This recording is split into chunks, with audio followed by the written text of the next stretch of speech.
Құрметті ата-аналар, қымбатты бүлдіршіндер, Орал қалалық кітапханалар жүйесі, кітапхананың әлеуметтік желілерінен әр аптаның сәрсенбі күні балаларға арналған ертегілер әлемі жобасы бойынша қызықты ертегілерді тыңдауға шақырады. Балаларға арналған ертегімізді бастаймыз. Кел балалар, тұрмаңдар, бізде қызық думан бар. Атамызды алған ертегісін тыңдаңдар. Ертеген ешқашан бірдеген. Ертегісіз қашанда тамашаның көрдеген. Түрлі ертегі тола бойды ердеді. Ерте өткен ерлердің ерлігісін шертеді. Ертеген ешқашан бірдеген. Ертегісіз қашанда тамашаның көрдеген. Саламатсыңдар ма балалар? Бүгінгі тыңдайтын ертегілеріңіз алтын мүйізді киік.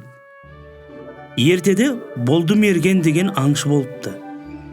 Өзі әрі мерген, әрі қарулы, ақылды, ержүрек адам екен. Бір күні ол аңға шығады. Күні бойы жүріп бірде-бір аң кездестіре алмай шаршаған болды мерген бір ағаштың көлеңкесіне келіп демалады. Осылай қарсы алдында ағып жатқан бұлаққа қарап отырып, оның арғы жағасынан жарқырап көрініп тұрған бір нәрсеге көз түседі. Байқап қараса, үлкен жартастың түбінде бір киік жайылып жүр екен. Мүйізі күнге шағылысып жарқырайды, тіпті көз қаратпайды. Болды мерген өз көзіне өзі сенбей таңдана қарайды. Шын киік, екі мүйізі қарағайдай алтыннан жасалған екен. Ол атып алмақ болып мылтығын кезейді. Сонда алтын мүйізді киікке тіл бітіп, сабыр ет балам, деп болды мергенді тоқтатады. Сенер сенбесін білмей тұрған аңшы киіктің жанына келеді.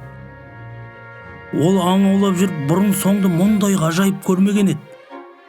Бұл кездесу оны қатты таң қалдырады. Бір мезетте киік алтын мүйізді ақ сақалды шалға айналады. Үстіндегі киімі күмістей жарқырайды.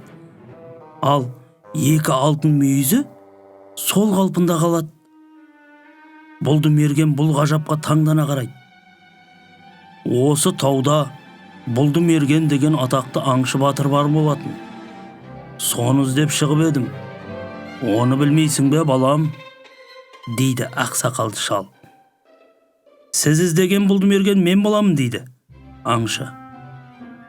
Рұқсат болса балам, сен іздеп шыққан шаруамды айтайын. Айтыңыз дейді мерген. Менің балам жер асты елінің ханы. Қаламызға жақын жерде терең сай бар. 20 жыл болды. Сол сайды бір 7 басты айдақар мекендеп келеді. Жұма сайын бір ұл, бір қыз 10 мал алғызып жейді. Салығыма көнбесең бүкіл қалаң мен адамыңды жұтамын деп қорқытады. Сол сайдың маңына барған адам болсын, мал болсын, әйтеуір жаны барды тірі жібермейді. Осы қарғыс атқыр айдақарға ешкімнің де күші жетпей қойды. Талай ер жүрек батырларымыз мерт болды. Еліміздегі көрікпел қария оны тек болды мерген ғана жеңеді. Деген соң халқымызға бір жақсылық болама деп өзіңді іздеп шығып едім, дейді ақсақалды шал. Алтын киік мүйізді шалдың әңгімесін естіген болды мерген: малға у жағып, айдақар жатқан сайға жібермейсіздер ме? Соны жұтып уланып өледі деп ұсыныс айтады. Оны жасап көрдім балам. Жауыз удан өлмеді. Халқымды жұтып тауысатын болды. Қолыңнан келсе, көпшілік үшін аянба шырағым, дейді шал. Жарайды, деп болды мерген сауыт сайманын дайындап, алтын мүйізді шалға ілеседі. Олар жер үстімен астын жалғастыратын үңгірден өтіп, қарттың қаласына келеді. Келісімен болды мерген бойына бар күшін жинап, қолына 100 құлаш алмас семсер алып Айдақар жатқан сайға қарай бет алады. Жотаға шықса, боран соғып тұр екен. Желдің қаттылығы соншалық, таудың екі шетіндегі тасты ұшырып әкетіп жатыр екен. Болдымерген қақарланып семсерді беліне көлденен ұстап, күшті леппен тартып жатқан Айдақарға қарай жүреді. Сұрапыл боран оны ұшырып отырып, Айдақардың аузынан бір-ақ апарады. Өткір семсер жауыздың екі езуін тіліп, қимылдауға шамасын келтірмей өлтіреді. Артынша алай-дүлей соққан боран да тоқтайды. Бұл боран Айдақардың лебі екен. Айдақардан жапа шеккен жұрт қуанып, батырды құрметтеп қалаға келеді. Қалада жұрт жиылып үлкен той болады. Халық Болдымергенге риза болып алғыс айтады. Оның ерлігін көрген алтын мүйізді шал: "Сен өзің шаруаның баласы екенсің. Аң аулап қана тіршілік ететін көрінесің. Егер қарсы болмасаң осы жерде қал. Бізде дүние, мал деген жетеді. Жүр көрсетейін" дейді. Батыр оған ереді. Қаладағы бүкіл үлкен сарайлар хандық екен. Бәрінде алтыннан жасатыпты. Іші толған асыл жиһаз. Тек осындай өте бай сарайлары бар қаланың көшесінде қайыршылар көп екен. Оларға хан ешқандай көмек көрсетпейтін секілді. Жалғыз алтын мүйізді шал ғана баласынан жасырып қайыршыларға аздап қарасатын көрінеді. Осы көріністі көрген Болдымерген қатты ойланады.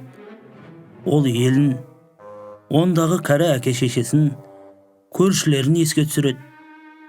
Олардың бәрін Болдымерген аң аулап асыраушы еді.